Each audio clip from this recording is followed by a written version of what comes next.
A quick stop at O'Reilly's to pick up a can of Duplicolor 1K Clear. This was less than $15, and that's our budget for repairing this panel. Also, I'm right beside Taco Grande, and I haven't ate there in like 7 years, so go in there.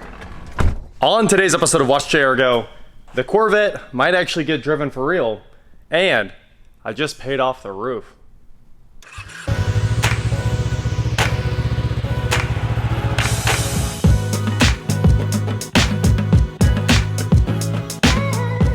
What is going on, guys? I am Watch JR Go, and like I said, I'm here with my $5,000 2000 Corvette C5 that I bought after it sat out in a field and a barn and then in front of a shop for 3 years after that. Rats ate the wiring harness, went through the interior, and left me with a car that was subpar. But I got it dirt cheap, and since then, we fixed basically everything on it.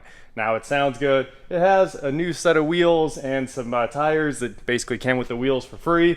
And unfortunately, one of those tires leaks like crazy. We're talking so badly that it leaks down within like 2 hours. So it is 100% flat right there. And I already bought a replacement. It's a matching Continental right there. So today, oh yeah, there's no TPMS sensors. Hey, that's the real issue here. The not having TPMS sensors causes 2 or possibly even 3 errors on the dash all the time. Service vehicle soon, I'm pretty sure it can be tripped by TPMS not working properly.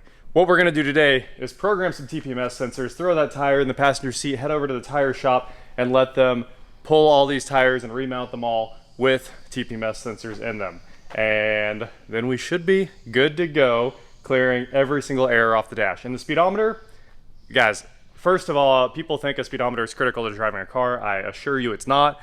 Go with the flow of traffic. And second, when you set the cruise, it knows exactly how fast the car is going. It sets to the current speed of the car. And I ordered a top too. The top's on the way. It'll be here soon, and we were supposed to do the paint today, so we'll see if that works. I don't think it's gonna happen. All right, let's program our own TPMS sensor. We don't need the tire shop for that. So quick mode, better turn on the car actually. There we go. Corvette, 97 and 2000. We've got 4 new sensors here: program sensor, auto create 1 through 16 sensors, and write them. Should be done any second now. There we go, 4 sensors detected, 4 sensors programming. All the sensors are just right there. This thing's cool because it does them all at once. And we'll give it a few seconds here. Pretty cool. It's writing a hex ID to them, but they have serial numbers to differentiate. And hopefully right after this, it writes the sensors via OBD2. There we go. There's our ID. Sweet. You know how they always say Corvettes look like doorstops? From this angle with the rear end up, it really looks like a doorstop.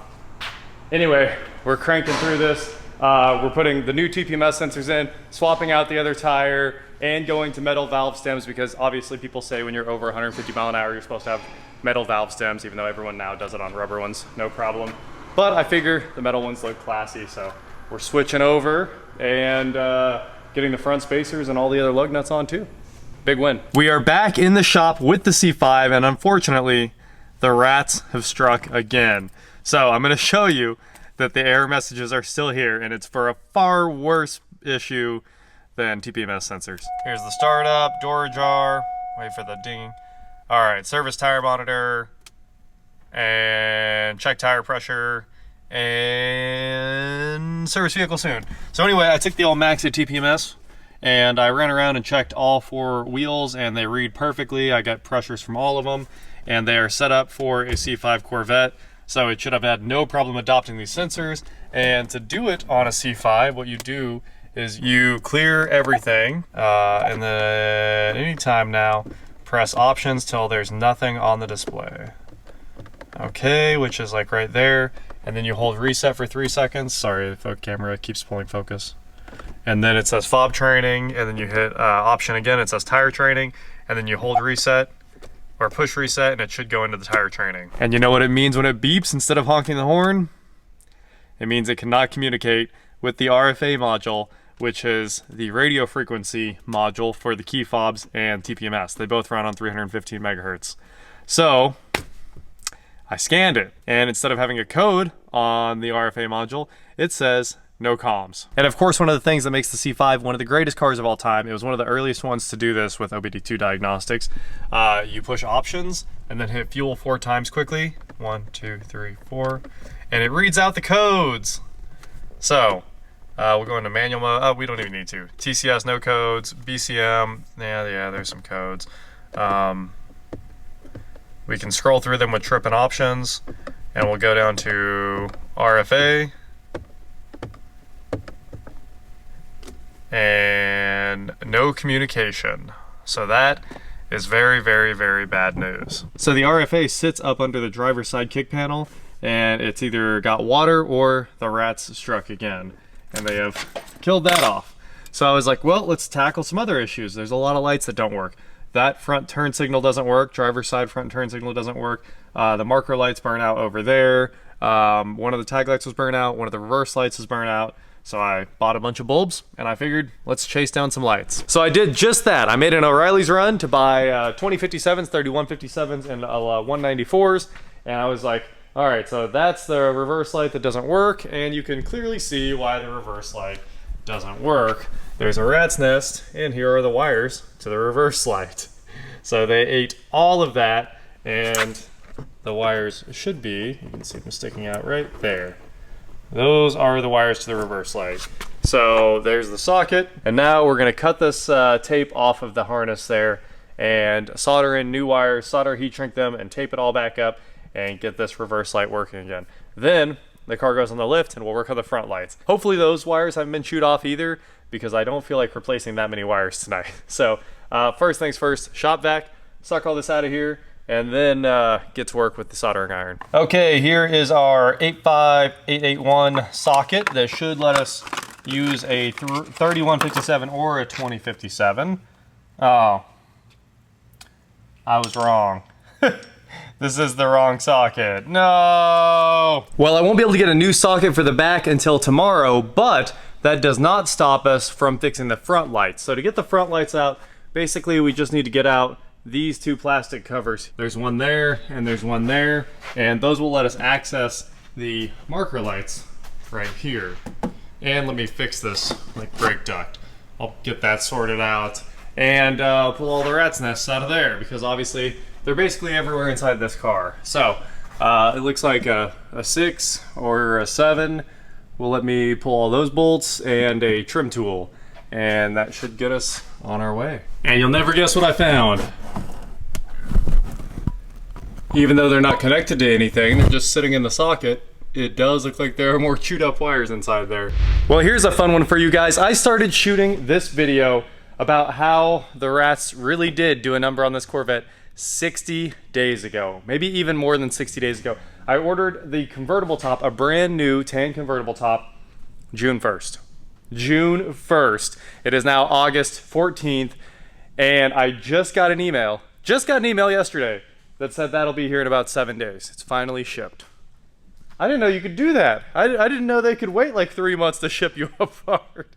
Anyway, apparently the parts don't exist. And then this part, this reverse socket that is basically only on the Corvette and a few other GM cars, also on Obtainium. I ordered that, and it took so long for the order to, it still hasn't shown up yet as far as I know. But I got an email asking if I would still accept the part if it came in. It had been so long. I think it had been 40, 50 days as well. So I'm gonna go try to order it from another place, but unfortunately, I wanted that on there, and I also needed the lights to stop fast flashing so I wouldn't get pulled over driving it. So I had to fix a few wires, fix that plug, and put a top on it, and we were off to fix the clear coat. And that is why you haven't seen anything about the Corvette in forever. Now, there is an important thing here. Let's make sure it still starts. Sure is clean inside.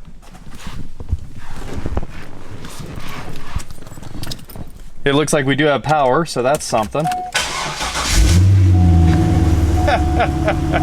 What a runner, C5. What a good car. I almost had every single light off of the dash until I found out I needed a new the remote receiver and TPMS receiver. That sits down there in the driver's side kick panel. I need to replace that. Probably had some mouse pee, rat pee on it or something like that. But hey, oil pressure looks great. This thing's doing wonderful. I drove it a ton before I parked it Of course, we got the new spacers on, we got the new tires on, it was perfect. And then all of a sudden, no parts. No parts to be found anywhere in the world. That Hooker Blackheart exhaust sounds amazing.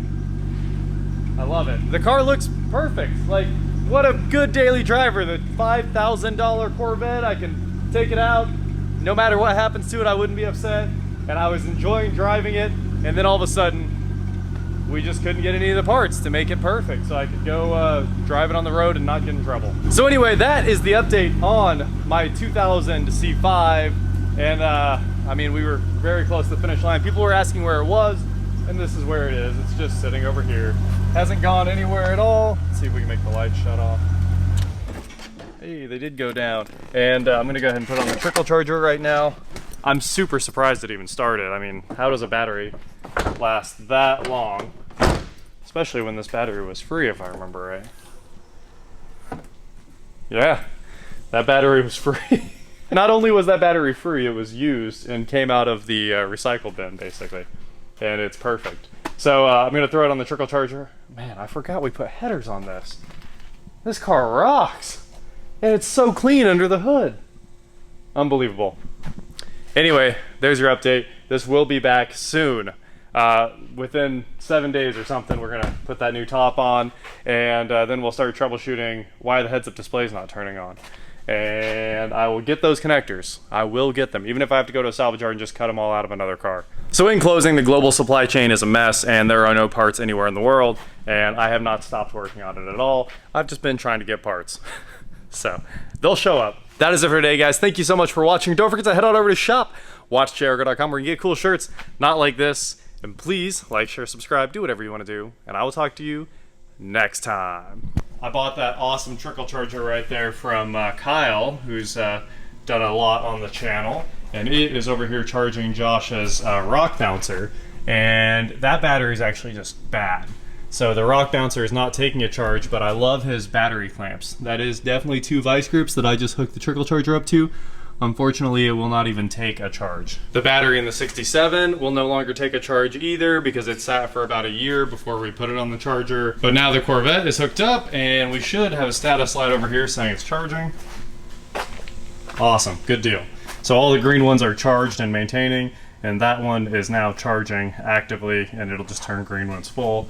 The Honda's on the trickle charger, the Camaro's on the trickle charger, the 65's on the trickle charger, and the 33 needs to go on the trickle charger. I heard Rich Rebuilds wanted one of these. Huh, look at that. It's not mine, but it sure is probably the coolest car anywhere ever. Has a sprint car engine in it. It's stupid fast. It did a massive burnout coming into the shop. It's got door pops, suicide doors, door poppers. It's really cool.